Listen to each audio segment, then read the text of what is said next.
For millennia, ancient mystery traditions drew a precise geometric line between the calculating mind and silent cosmic awareness.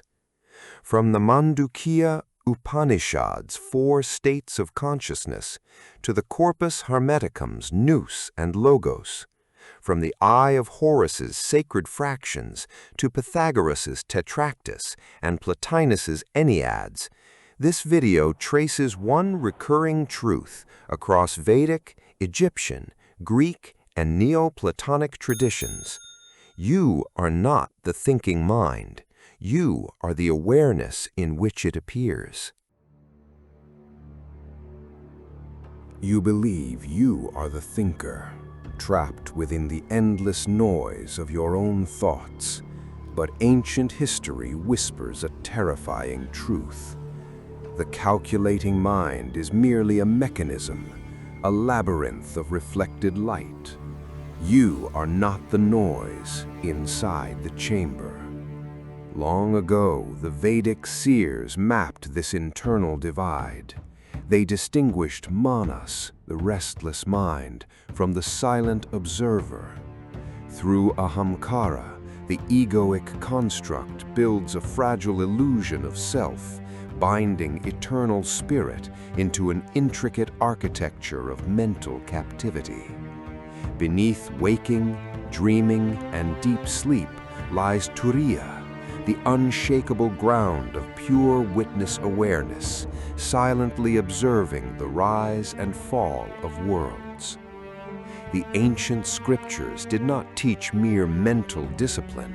They demanded radical, total disidentification from the calculating machinery of thought. Look closer at the worn palm leaves of the Mandukya Upanishad. The glyphs do not describe ideas, they map liberation. Cross the Mediterranean to Hellenistic Egypt. Here, in the secret schools of Alexandria, the Hermetic masters preserved the exact same mystery. Hermes Trismegistus raised his golden lantern above the dark abyss, warning his initiates against mistaking the spoken word for divine intelligence. Align your timeline with the ancient archive. Subscribe now to join our inner circle of researchers before these secrets slip back into shadow. They named discursive linear thought Logos, the temporal stream of human reason, language, and endless internal commentary that mirrors reality. Above Logos sits Nous, the primordial, uncreated cosmic awareness that comprehends the universe in a single timeless instant. To live entirely in Logos is to worship the echo, while remaining blind to the voice that created it. The Hermetica warns that intellect alone creates a geometric prison, binding human consciousness to the linear illusion of time. When the mind becomes quiet, the mirror clears. Nous reflects itself, not as a thought, but as living cosmic space. Carved into ancient temple walls lies the sacred Wedjat, the Eye of Horus, a glyph of profound mathematical power. Ancient Egyptian scribes divided the eye into 6 mathematical fractions, long associated with the physical senses and mental perception. Add the sensory fractions together, 1/2, 1/4, 1/8. They total 63/64. One part remains missing. That missing 64th fraction is not an error. It is the invisible, unquantifiable nexus where pure awareness transcends human sensory input. At the center of the geometric eye rests the dark pupil, the immovable void where the observer sits untouched by world noise. Beyond the sensory fractions of Egypt lies the geometry of Greece. The mystery schools knew that calculating thought is merely patterned light. In the secret sanctuary of Croton, Pythagoras gathered his initiates. He unveiled the holy key connecting cosmic structure to human awareness.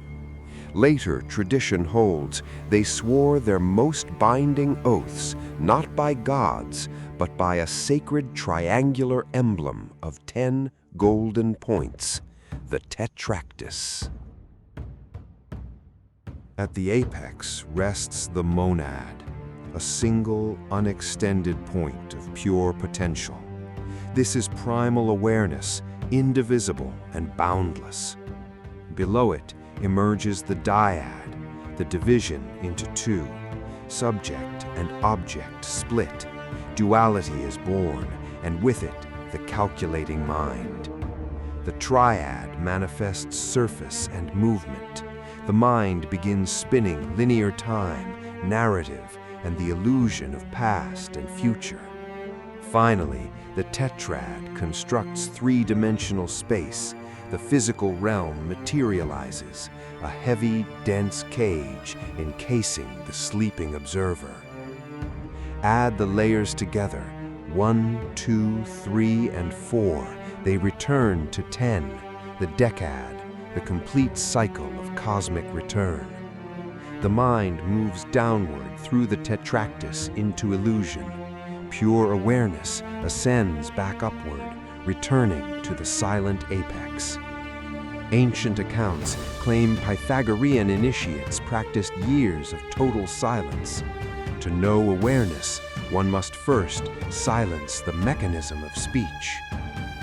8 centuries later, in 3rd century Rome, Plotinus codified this geometry of consciousness into its most lethal form.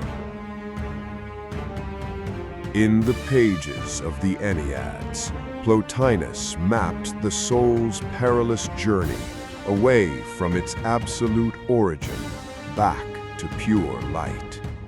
At the center of all reality rests Tahen, the One, beyond thought, beyond form, beyond existence itself. From the One radiates Nous, divine intellect. It does not think sequentially. It beholds all truth simultaneously, without effort. But Psyche, the individual soul, looks downward into the shadow of matter. It forgets its origin and becomes mesmerized by reflections. The intellect generates thousands of scattered thought forms, mistaking its own internal noise for the absolute reality of existence. Plotinus called for epistrophe, the radical, inward reversal. Turn the focal lens of perception away from the mirror. Strip away concepts, dismantle language, collapse the calculating intellect until only the unmoving witness remains. This is not analysis. It is the flight of the alone to the alone, an unshakable return to primal awareness. Yet another mystery tradition encoded this exact battle, not through philosophy, but through the terrifying metaphor of a speeding chariot. Open the ancient Sanskrit parchment. In the Katha Upanishad, Death himself reveals the ultimate architecture of human bondage to young Nachiketa. Picture a massive war chariot forged of dark bronze and obsidian.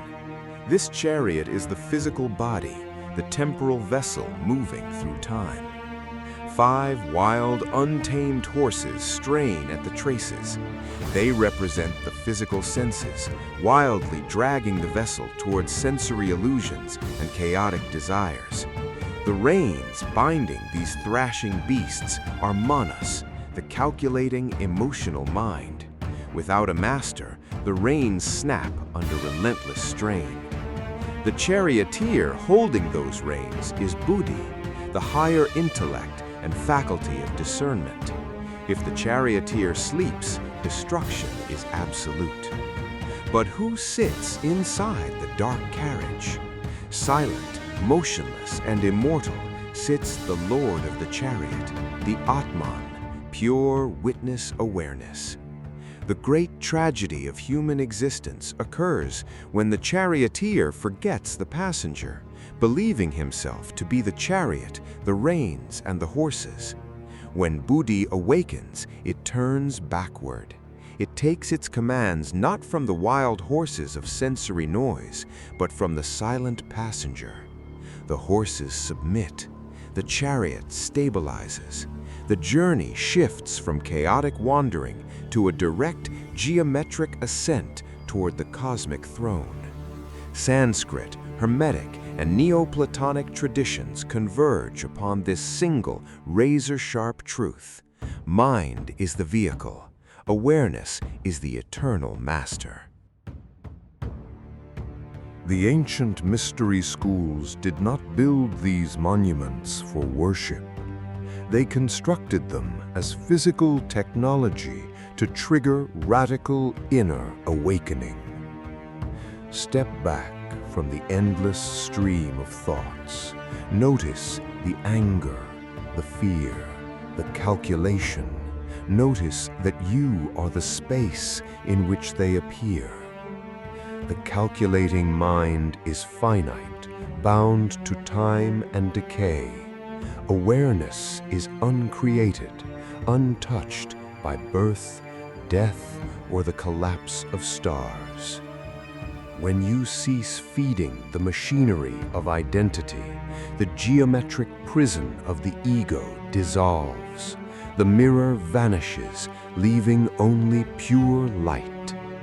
This is the circumpunct, the ancient symbol of the point within the circle. The point is your silent awareness, the circle, the infinite cosmos. Look behind your own eyes.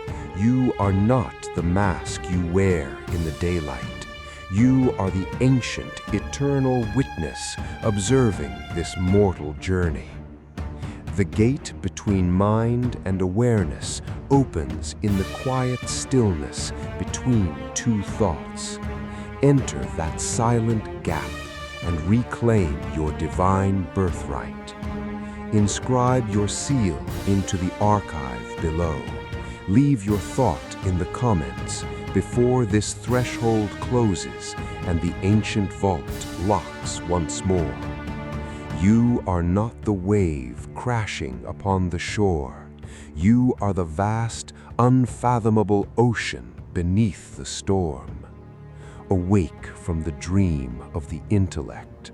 Remember who you were before the universe spoke your name, and remain in the stillness.